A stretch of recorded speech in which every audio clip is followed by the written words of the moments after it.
Let's get these opened up and see what's inside. Now, I'm liking the packaging so far. The first thing you see when you open the box on the left-hand side is the QR code to download the app that works with these headphones. You're gonna be able to unlock a lot of functionality and features with that app. We'll talk more about that in a moment. You're gonna see a quick little diagram of the headphones as well as all the button controls laid out right there so you can get started using the headphones right away. If that diagram's not enough, the first thing on top of the box here is a quick start guide. So you're gonna go ahead and grab that and we'll toss that aside for now. So under the quick start guide is the super nice faux leather hard case. I'm a big fan of this.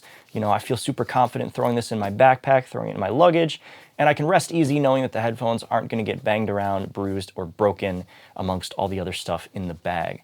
So we'll go ahead and open up the case, and inside you'll see the headphones, a USB-C to USB charging cable, as well as a 3.5mm aux style headphone cable, which allows you to use the headphones wired if your device doesn't support Bluetooth or if it's just your preference. There's also a nifty little card which shows you how to fold up the headphones and put them back in the case. I will say the case is a little particular and you do want to follow those instructions, otherwise you're going to have a hard time getting them to fit. There's kind of one way and one way only that they go in the case. Although it does take a little getting used to, it's not the worst thing in the world because once they are in there, they are really snug.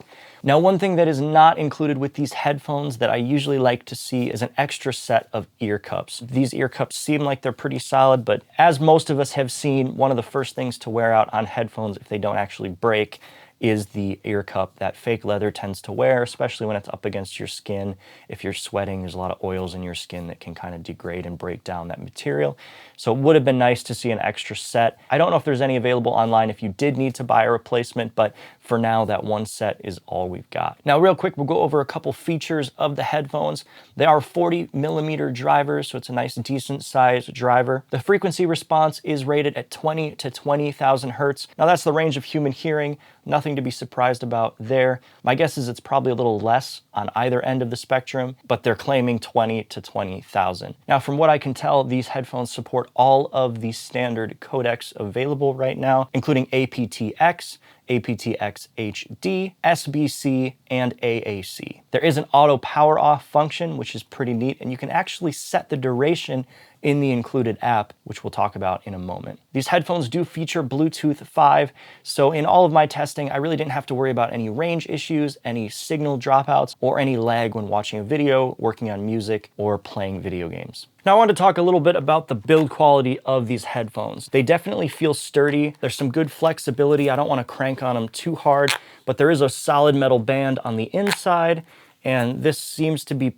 plastic, but the ear cups feel nice and solid, and I'm not too worried about that. I do think that you would have a hard time breaking the band, but I don't really want to try. Now, as far as the weight is concerned, they are still pretty light. They come in at about 313 grams, or about 11 ounces here in the US.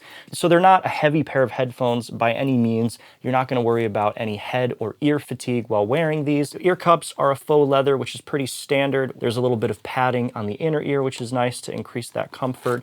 The top of the band has a little silicone rubber pad, which, you know what, I think is kind of a nice touch because this is one of the areas that I see wear the fastest on some of my other headphones. If it is cloth or a fake leather, it does seem to start wearing and ripping. So having that made of silicone might actually increase the working life of these headphones, as well as make them a little easier to clean and maintain. I will say there is a good degree of movement and flexibility.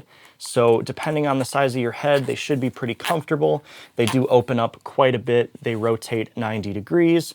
And they fold in for easy storage. So, but all things considered, especially since you have the carrying case, if you store them well, even if you folded them up like this and threw them in your bag, I don't think you're gonna have a problem keeping these in good working order for the long run. I think they're pretty well built.